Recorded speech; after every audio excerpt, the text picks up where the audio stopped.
सत श्री अकाल, नमस्कार, आदाब। पंजाबी रेडियो और पंजाबी टीवी यूएसए देख और सुन रहे सभी साथियों का स्वागत है इस समय के विशेष programme beyond the headlines with Mandeep Punia में। प्रोग्राम में मनदीप पूनिया जी का साथ होता है और देश विदेश के साथ जुड़ी हुई अहम खबरों पर होती है बातचीत। सबसे पहले करते हैं पूनिया जी का प्रोग्राम में स्वागत।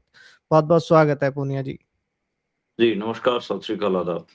नमस्कार, सत श्री अकाल, आदाब। रुक करें खबरों का। सबसे पहले, जैसे भारत में कुछ दिनों से चर्चा चल रही है कि ईरान युद्ध के साथ हालात ऐसे बनते जा रहे हैं कि शायद लॉकडाउन जैसी स्थिति बन जाए। इसी बात को अभी पुतिन ने दोहराया है। पुतिन बोल रहे हैं कि इस युद्ध से कोविड जैसे हालातों का खतरा मंडरा रहा है। क्या इस बात को कितना सच माना जाए और कितनी अफवाहें, क्योंकि ये भी खबर आ रही है कि भारत के लिए स्ट्रेट ऑफ हॉर्मोज को से गुजरने का रास्ता आसान करने की बात भी ईरान कर रहा है। क्या है सारा माजरा? देखिए, इसमें बात यही है कि पुतिन ने जो बात कही है, वो बहुत सारे अलग-अलग देशों के जो राष्ट्राध्यक्ष हैं, जो head head of the states हैं, नेशन स्टेट्स, वो बहुत सारे लोग बोल रहे हैं। इसमें यही बात आ रही है कि भई जो संकट है, वो इतना गहरा सकता है कि जैसे कोविड के दौरान, कोरोना के दौरान जो संकट हुआ था, वैसा हो सकता है। अब इसमें मॉस्को में बिज़नेस लीडर्स से बातचीत के दौरान पुतिन ने ये बात कही है। उन्होंने कहा कि मिडल ईस्ट में जारी जंग के नतीजों का सटीक अनुमान लगाना मुश्किल है। उन्होंने कहा कि जो देश इस युद्ध में शामिल हैं, उन्हें भी इसके असर का अंदाजा नहीं है। अ, अब इसका असर अंतर्राष्ट्रीय लॉजिस्टिक्स पर आपको दिख रहा है, प्रोडक्शन पर दिख रहा है, सप्लाई चेन तो मतलब बिल्कुल साफ ही है, क्लियर ही दिख रहा है लोगों को कि सप्लाई चेन तो गड़बड़ाई हुई है। तेल, गैस, धातु, फर्टिलाइज़र, ये कितनी सारे ऐसे सेक्टर्स हैं जिन पे आपको साफ तरीके से दबाव दिख रहा है। अब देखिए, इसमें मामला क्या है? मामला यही है कि आज हम बात कर रहे हैं 27वाँ दिन ईरान और अमेरिका इज़राइल के युद्ध को हो चुका है और ईरान के इस्फ़हान शहर के आसपास भारी हमलों की खबरें भी आई। इसमें राष्ट्रपति डोनाल्ड ट्रंप ने जो दावा किया था कि वो युद्ध खत्म कर देंगे, 5 दिन के लिए बंद कर रहे हैं, वो वैसा कुछ दिख रहा नहीं है। और अब इसमें जो मिहान अखबार जो है, ईरान का अहम मिहान, उन्होंने इस्फ़हान के आसपास हमलों की सूचना दी है। उसमें तकरीबन ये माना जा रहा है कि ईरान का एक प्रमुख एयर बेस और कई अन्य सैन्य ठिकाने हैं, वो अमेरिका ने उनके ऊपर टारगेट किया। तो अमेरिका तो कह रहा था कि 5 दिन हम युद्ध विराम कर रहे हैं, वैसा दिख रहा नहीं है। और भी कई खबरें इससे जुड़ी हुई हैं। जैसे तेहरान ने अमेरिकी प्रस्ताव को खारिज किया है। 15 सूत्रीय बेसिकली एक एजेंडा बना के भेजा गया था, उसको खारिज करने की बात चल रही है। सबसे मतलब जो जिसने सबसे ज़्यादा चौंकाया है, बेसिकली ईरान ने ये कहा है कि वो होर्मुज़ के बाद अब बौब-अल मंदेब पर भी हमला करने जा रहे हैं। अब इनको जैसे चोक पॉइंट्स बोलेंगे। चोक पॉइंट्स का मतलब ये है कि जैसे सप्लाई चेन के अहम हिस्सा हैं। होर्मुज़ के बारे में हमने आपको कई बार बताया कि ग्लोबल फ्यूल सप्लाई का, खासकर कन्वेंशनल फ्यूल सप्लाई का 25% होर्मुज से होकर गुजरता है। तो जी। ये चोक पॉइंट्स इनको, जैसे इससे पहले भी ऐसा नहीं है कि ये पहली बार है कि नेशन स्टेट्स ही लड़ रहे हैं, तभी चोक पॉइंट्स क्रिएट हो रहे हैं। यमन के जो हुती विद्रोही थे, उनमें उनका आपको देखा होगा, हुतियों ने भी, मतलब वो कोई ऐसे था नहीं कि पूरा मुल्क ही कोई जंग लड़ रहा, उसमें हुती विद्रोहियों ने टारगेट करके बहुत सारे जो चोक पॉइंट्स उस समय भी क्रिएट करे थे। अब इसमें आप बोलेंगे कि एक एक कोई देश हट के खड़ा हो जाता तो चोक पॉइंट कैसे क्रिएट हो जाता है, कैसे सप्लाई चेन हिल जाती है। देखिए, जी। जो बड़े-बड़े मालवाहक जहाज हैं, उनके इंश्योरेंस होते हैं। जो जी। इंश्योरेंस कंपनियाँ होती हैं, वो अपने इंश्योरेंस महँगे कर देती हैं। कई कई बार कई जगह पे तो बोल देती हैं कि हम इसमें अगर आपके जहाज को कुछ हो गया, तो हम कुछ देंगे नहीं, इसके इसके एवज़ में कुछ देंगे नहीं। अब जो प्राइवेट जो सप्लाई चेन की कंपनियाँ हैं, वो तो मना कर देती हैं, भई हमारा 6,000 करोड़ का जहाज है, 7,000 बिल्कुल। करोड़ का जहाज है, इसको ना तो इंश्योरेंस कंपनी कह रही कि इसको कोई कुछ पैसा देंगे या वो कवर करेंगे। नहीं मिलेगा, इंश्योरेंस कवर कवर नहीं मिलेगा मिलेगा। नहीं। तो जी। ये ऐसी चीज़ें होती हैं जिसके कारण चोक पॉइंट्स क्रिएट होते हैं सप्लाई चेन में, ग्लोबल सप्लाई चेन में। अब हम्म। जिसकी हम बात करें, बॉब-अल-मंदेब स्ट्रेट। जी, उसके जो ईरान कह रहा है कि अब हम वहाँ तक मार करेंगे, तो वहाँ से भी मतलब आप अपने अपने को पता होगा कि वो भी ग्लोबल सप्लाई चेन का हिस्सा है। खार द्वीप पर उससे वहाँ पर हमला किया जा सकता है और तकरीबन 12 से 15% दुनिया की कन्वेंशनल फ्यूल की सप्लाई का जो रास्ता है वो बॉब-अल मंदेब भी स्ट्रेट भी है और वहाँ से अब थोड़ा ज़्यादा भी जा रहा है और ये जी, बेसिकली अफ्रीकी देश जिबूती पड़ता है। वहाँ पर मतलब ये स्टेट मौजूद है। हालाँकि अमेरिकी जो मिलिट्री बेस है वो भी तकरीबन 30 किलोमीटर दूर है। तो मतलब अगर मंदेब में रुकावट आती है तो मिडल ईस्ट में जो चल रहा है संघर्ष है वो जो युद्ध है वो और ज़्यादा बढ़ेगा और फिर मतलब माना जा रहा है कि तकरीबन 50% जो कन्वेंशनल फ्यूल की सप्लाई चेन है दुनिया भर की, वो बाधित हो जाएगी। तो अभी मतलब सिर्फ तो फारस की खाड़ी में बात हो रही थी, अब तो अदन की खाड़ी और लाल सागर वाला वाला मामला भी उठ रहा है और मतलब हुँ, ये 2-3 जगह बहुत जिबूती के आस-पास के इलाका है, ईरान का जो और स्ट्रेट ऑफ हॉर्मोज़ का मामला है या यमन जी, जैसे मैं जिन यमन के हुती विद्रोहियों की बात कर रहा था, वो बेसिकली अदन की खाड़ी में वो अरब सागर में वो लोग प्रभावित करते हैं। तो हुँ, खाली ये नहीं है कि आप जो चोक पॉइंट्स क्रिएट हो रहे हैं 21वीं सदी में कि सिर्फ़ और सिर्फ़ 2 देशों के युद्धों के बीच में ही हो रहा है। कोई गुरिल्ला फ़ोर्स मतलब यमन के जो हुती विद्रोही हैं, वो तो मतलब एक गुरिल्ला फ़ोर्स टाइप ही हैं। उन्होंने भी जी, उसको चोक पॉइंट क्रिएट कर दिया था। ख़ैर अब इन जो नए-नए चोक पॉइंट्स बन रहे हैं और जो समुद्री ट्रेड का 10% के आस-पास ये बताया जा रहा है कि बॉब-अल मंदेब से जाता है और तकरीबन 15 से 20% इस समय कन्वेंशनल फ्यूल सप्लाई भी हो रही है। तो अगर ये चीज़ें होंगी तो फिर गड़बड़ होगा। इवन सुएज़ कैनाल को लेकर बातें हो रही हैं क्योंकि यूरोप एशिया का सुएज़ कैनाल भी है, तो उसको लेकर भी बातें हो रही हैं। तो अगर ये पूरा मामला बढ़ेगा, मिडल ईस्ट का युद्ध बढ़ेगा, अगर वो बड़ा होता है, तो उसमें जो पुतिन जो आशंका जता रहे हैं, वो जायज़ ही है कि भई कोरोना से भी बदतर हालात हो जाएँगे और पुतिन ने जो एक मार्के की बात कही है, उन्होंने कहा कि जिन्होंने ये युद्ध शुरू किया है, उन लोगों को भी इस युद्ध के असल इसके चीज़ें क्या निकलेंगी इस युद्ध से, उनको भी नहीं पता है। इसकी क्या-क्या हुँ, चीज़ें होंगी। बिल्कुल, बिल्कुल। और इससे अगर आगे बढ़ें तो बात हिंद महासागर की भी कर लेते हैं। चीन यहाँ पर लगातार अपनी स्थिति को बढ़ा रहा है, अपनी सक्रियता बढ़ा रहा है। इसको कैसे देखा जाए? एक तरफ तो हॉर्मुज़ का संकट है, दूसरी तरफ भारत के आस-पास समुद्री हलचल तेज़ होना। क्या कोई और संकेत इससे गंभीर भी आ रहे हैं?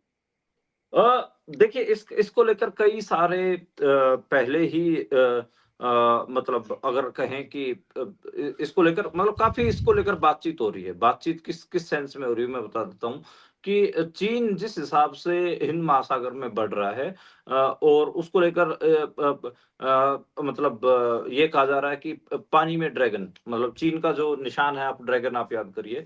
तो हुँ, ये उ उसके ऊपर बात हो रही है। लोग जो इस्तेमाल कर रहे हैं, जो नुक्ता इस्तेमाल कर रहे हैं, वो ये इस्तेमाल कर रहे हैं कि पानी में ड्रैगन की मौजूदगी बढ़ रही है और चीन इस जो पूरे वॉरफेयर है, इसका फ़ायदा भी उठा रहा है। मतलब जो हॉर्मुज़ स्ट्रेट में के आस-पास जो तनाव बना हुआ है, उसको देखकर चुपचाप भारत के करीब करीब के जो जल क्षेत्र हैं, वहाँ पर अपनी उपस्थिति चीन बढ़ा रहा है और उसका मतलब तकरीबन 3 ऐसे युद्धपोत जो हैं हिंद महासागर क्षेत्र में प्रवेश कर चुके हैं, जो हिंद महासागर और अरब सागर में सक्रिय उसके जहाज़ों के छोटे लेकिन बढ़ते बेड़े में शामिल हो रहे हैं।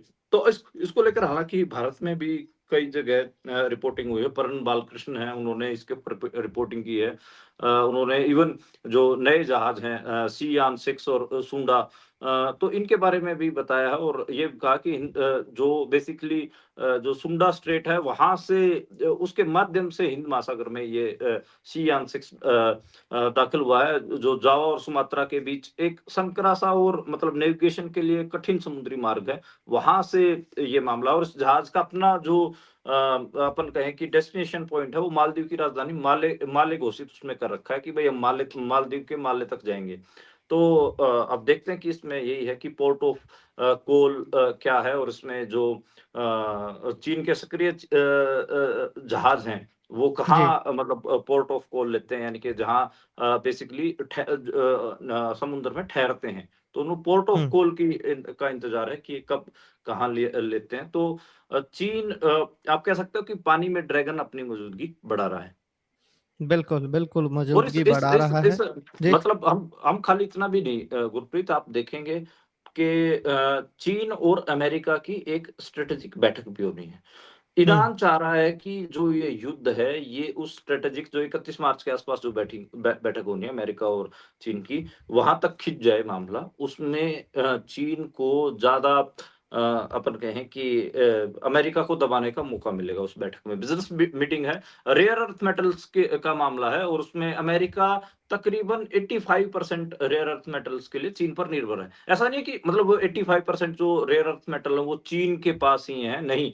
वो मतलब अलग-अलग देशों के पास मौजूद है, लेकिन उनकी प्रोसेसिंग जो काफ़ी कठिन प्रोसेसिंग है, उसमें चीन को महारत हासिल है। तो वो प्रोसेस्ड जो रेयर अर्थ मेटल्स हैं, उनके लिए चीन के ऊपर अमेरिका निर्भर है और अगर अमेरिका ये युद्ध को जारी रखना चाहता है, तो उसके लिए उसको जो रेयर अर्थ मेटल्स के लिए चीन के साथ एक डील ब्रेक करनी पड़ेगी ताकि क्योंकि रेयर अर्थ मेटल्स का इस्तेमाल आपको पता है, ये मिसाइल्स, ड्रोन और ये सारी जितनी भी वॉरफेयर की टेक्नोलॉजीज़ हैं, गोला-बारूद, इन सब में उसको बनाने में उसका इस्तेमाल होता है।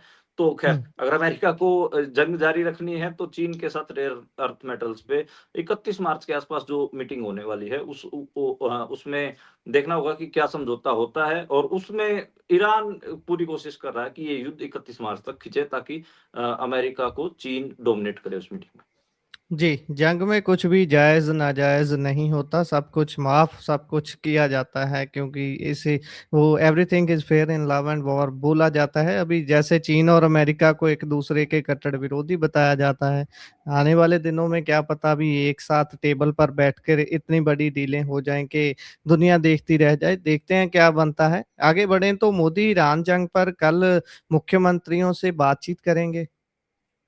हाँ मतलब नरेंद्र मोदी ने मैंने जैसे 2 दिन पहले हमने बताया था कि कैसे लोकसभा में इस बात को कबूला था कि भई देश के हालात खराब होने जा रहे हैं। कोरोना जैसी स्थिति कहा था कि कोरोना जैसी परीक्षा जो ये युद्ध है ये भारत से लेने वाला है। उसमें उन्होंने कन्वेंशनल फ्यूल, एलपीजी, गैस और फर्टिलाइज़र्स इन सब के बारे में बात की थी कि भई इनके ऊपर खतरा हो सकता है, मिलकर काम करने की बात कही थी। अब देखिए जो ये बैठक होने जा रही है वीडियो कॉन्फ्रेंसिंग के ज़रिए बैठक होगी और इसमें ये बताया जा रहा है कि मतलब 27 मार्च को यानी कि कल ये बैठक होगी और इसमें सारे मुख्यमंत्रियों से वो वार्तालाप करेंगे।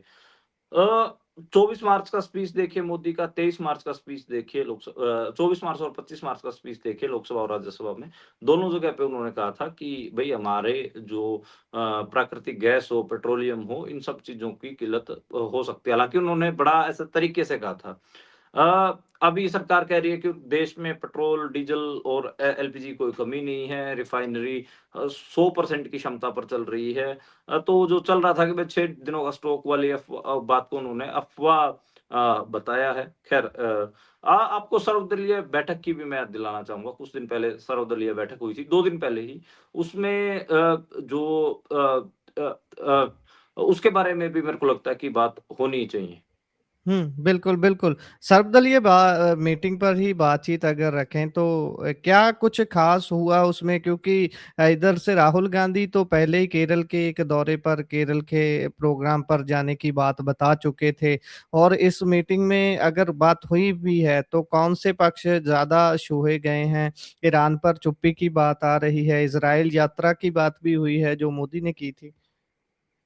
देखिए पश्चिम एशिया में जो तनाव शुरू होने का मतलब लगभग 1 महीना हो ही रहा है, 27 दिन हो चुके हैं, तो उसको लेकर कल सर्वदलीय बैठक बुलाई गई थी और उसमें केंद्रीय संसदीय कार्य मंत्री किरण रिजिजू कह रहा था कि हमने सभी पार्टियों को ऑल पार्टी मीटिंग थी, उसमें सभी पार्टियों को उनके संतोषजनक जवाब दिए हैं। लेकिन अपोज़िशन पार्टियों ने ये बताया कि असंतोषजनक जवाब दिए गए, यानी कि कोई स्पष्टीकरण नहीं दिया गया।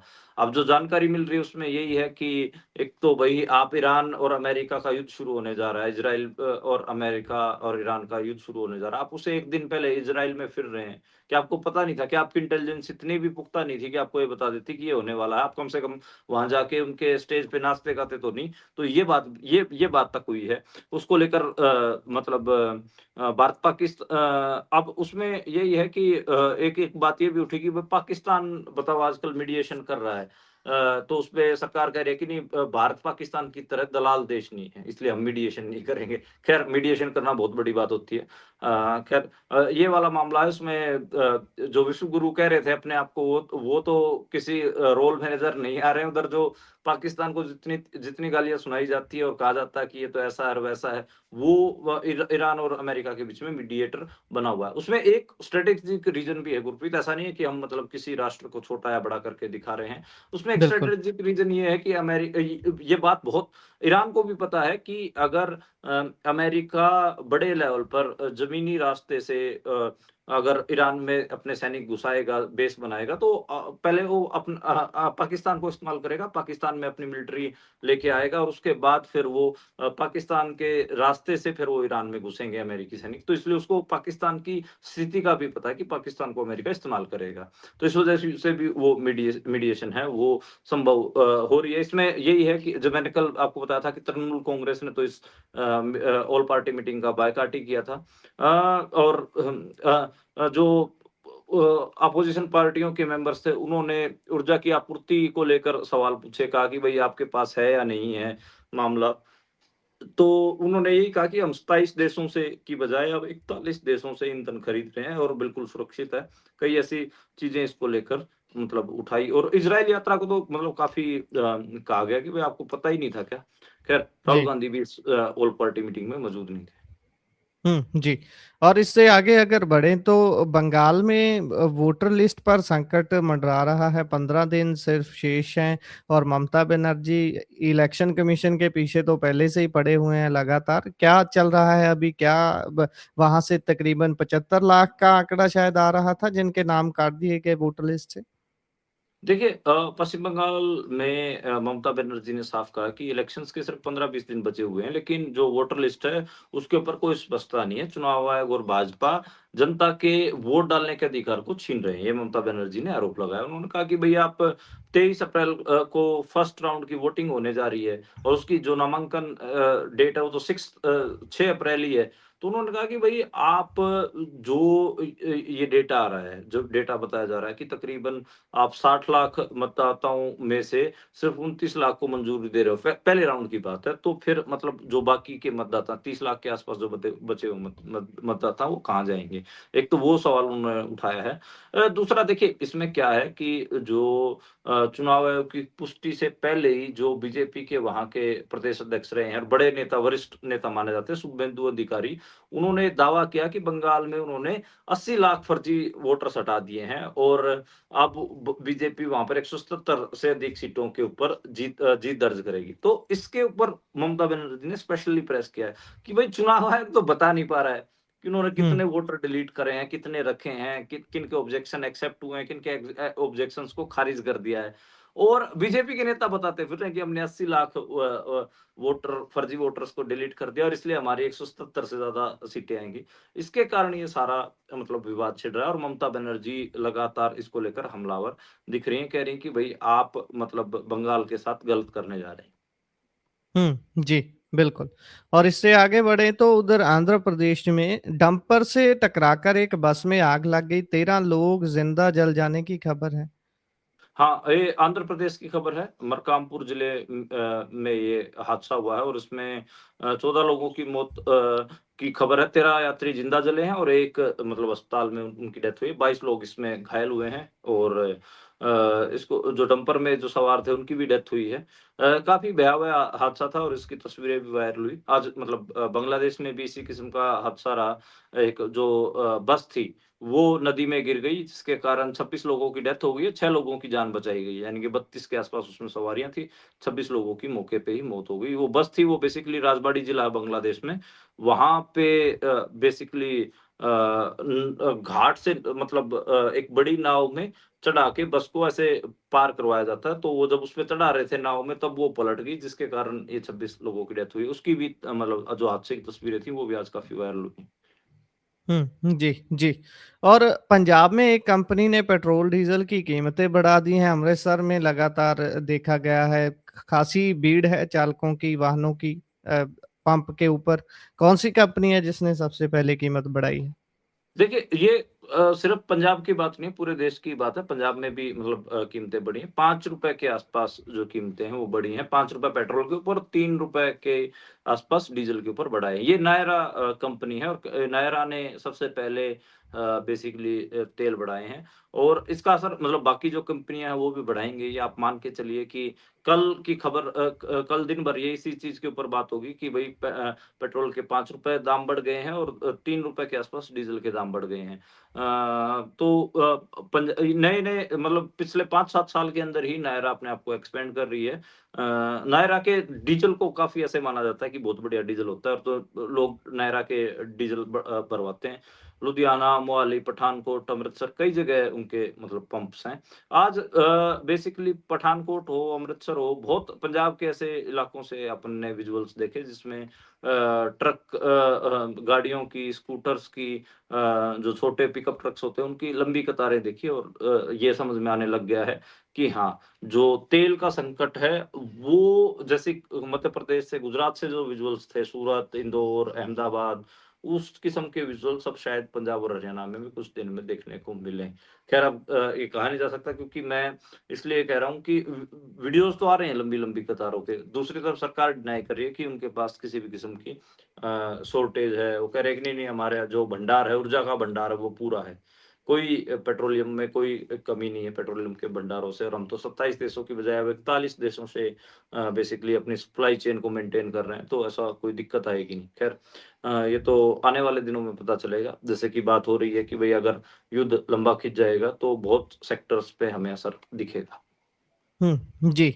और उधर कर्ज ने 6 बहनों के 2 भाइयों को छीन लिया, फरीदकोट की ये घटना बताई जा रही है और खासी चिंता का विषय है कि सरकार ऐसे मुद्दों पर कान तक नहीं डाल रही, सुन भी नहीं रही कि क्या कुछ हो रहा है। वैसे 2022 से ही बताया जा रहा है कि ज़ुबानी तौर पर ही डीसीज़ को बोल दिया गया कि जैसे जे कर्ज की वजह से अपने आप को ख़त्म कर लेते हैं, सुसाइड कर लेते हैं किसान, उनकी फाइलें नहीं लेनी है क्योंकि कमेटी जो बनी हुई थी, जो इनकी फाइलें लेती थी तुरंत 3 लाख रुपए तक का मुआवज़ा देने की बात जिसमें होती थी और साथ में और भी बहुत सारी बातें थी। अभी वो 2022 से लिया नहीं जा रहा। बेशक सरकार अपने अलग-अलग प्लेटफ़ॉर्म्स पे पंजाब के मुख्यमंत्री स्टेज के ऊपर ये कहते रहे हैं कि भाई पंजाब में तो लगातार गिरावट देखने को मिल रही है, किसान अब खुदकुशी नहीं कर रहे हैं। जब आप डाटा ही नहीं लोगे किसी जगह उसको प्रकाशित ही नहीं होने दोगे तो फिर वो कैसे पता चलेगा कि मौत हुई है या नहीं? लेकिन ये 2 मौतें जो हुई हैं, एक ही परिवार के 2 भाई चले जाना, इसको कैसे देखा जाए? देखिए दोनों किसान थे, उनकी उम्र भी कोई ज़्यादा नहीं थी, एक 34 साल का था, एक 38 साल का, दोनों सगे भाई थे और हुँ, आपको बताएँ कि जो ज़मीन थी इन दोनों भाइयों के पास ठीक-ठाक थी। तकरीबन साढ़े 12-13 एकड़ 13 एकड़ के आस-पास इन दोनों के पास ज़मीनें थी और लेकिन लगातार इनको घाटा हो रहा था खेती में। गेहूँ और धान की जो फसलें थी, इसके कारण इनको बीते कई दिन पहले भी घाटा हुआ था, फिर इन्होंने आलू के ऊपर शिफ्ट किया, उससे भी ये कॉस्ट नहीं निकाल पाए। ज़मीन भी ठेके पे ले रखी थी, तब भी बहुत इनको मुश्किलों का सामना करना पड़ रहा है। बताया जा रहा है कि तकरीबन 35 लाख के आस-पास दोनों खेती-बाड़ी में लगे हुए थे पिछले 5-7 साल से। 35 लाख के आस-पास दोनों के ऊपर कर्ज हो गया था और दोनों ही घर से बिना बताए चले गए और एक-दूसरे के हाथ पकड़ के एक साथ दोनों ने ट्रेन के आगे कूद कर जान दे दी।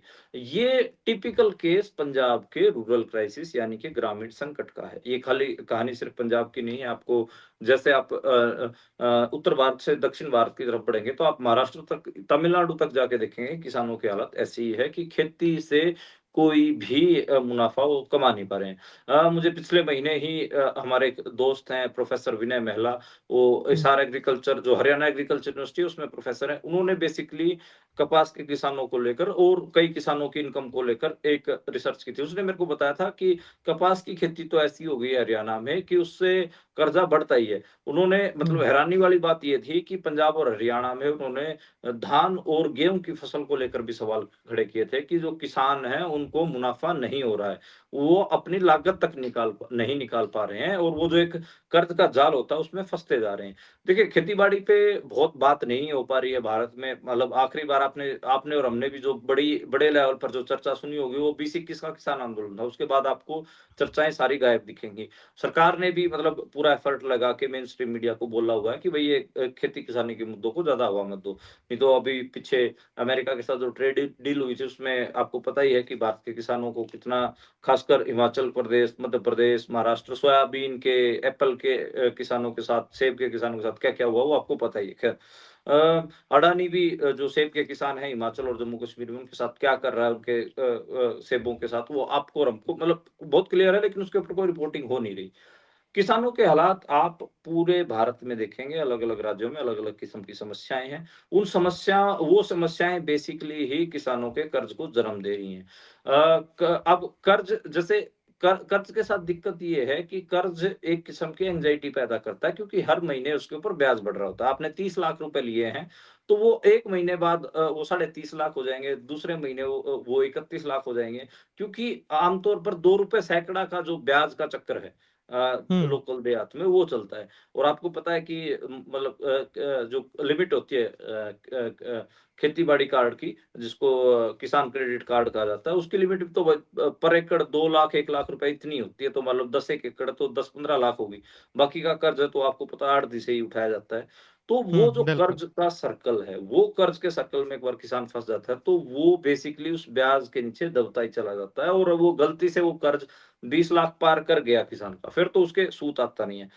वो 12 लाख है, 8 लाख है, 7 लाख है, 15 लाख है, तक उसको तो काबू कर लिया जाता है, क्योंकि कई रिश्तेदार भी सारा मार देते हैं। किसान भी कुछ ओखा-सोखा होके कर लेता है। लेकिन जैसे वो 20 लाख पार कर जाता है, फिर उसका जो ब्याज का साइकिल है, वो उसको बिल्कुल तोड़ देता है। तो यहाँ पर भी 35 लाख रुपए कर्ज़ आपको दिख रहा है। ज़मीन आपको ज़रूर दिख रही होगी, 13 एकड़ के आस-पास ज़मीन है। अब इसमें बहुत सारे लोग जो नॉन एग्रेरियन बैकग्राउंड के होते हैं, वो ऐसे सवाल उठाते हैं। मेरे को भी मतलब जब मैं फार्मर सुसाइड के ऊपर रिपोर्टिंग करता हूँ, तो नीचे मैं कमेंट पढ़ रहा होता हूँ, इस किस्म के होते हैं कि भाई आप बताओ 12-13 एकड़ थे, 13 एकड़ ज़मीन थी, 1 एकड़ बेच देते, उसी से ही कर्जा ढीला हो जाता। मतलब इतना आसान नहीं है किसान अपनी ज़मीन को बेच दे, और सोसाइटी का प्रेशर भी होता है और वो ज़मीन बेचना उसको ऐसा लगता है कि मैं अपने बच्चों को ठीक है, मेरा तो काम चल गया, मेरा तो कर्ज उतर जाएगा, मेरे बच्चों का क्या होगा? तो इस सोच से वो घबराता है किसान, और उसको लगता है कि मान लो कि मेरे 10 एकड़ हैं और कर्ज उतारने के लिए मेरे 3 एकड़ बच गए, मेरे बच्चे को तो 7 एकड़ ही बच जाएँगे, तो मैं उसकी ज़मीन कम करके दे रहा हूँ। तो उसी में वो उसी पागलपन में कह लो या उसी घबराहट में वो अपनी जान दे देता। तो ये जो सुसाइड है, ये इसी इसी वज़ह से आप मान सकते हैं कि जो ये आत्महत्या दोनों भाइयों ने की है। तो ये बेसिकली टिपिकल जो प्रॉब्लम है, जो रूरल क्राइसिस है, ग्रामीण संकट है, वो आपको उसकी तस्वीर आपको दिखाता है। इसी के साथ जी, प्रोग्राम का समय यहाँ समाप्त होता है। आप जुड़ी जानकारियाँ साझा की, बहुत-बहुत धन्यवाद। धन्यवाद गुरप्रीत।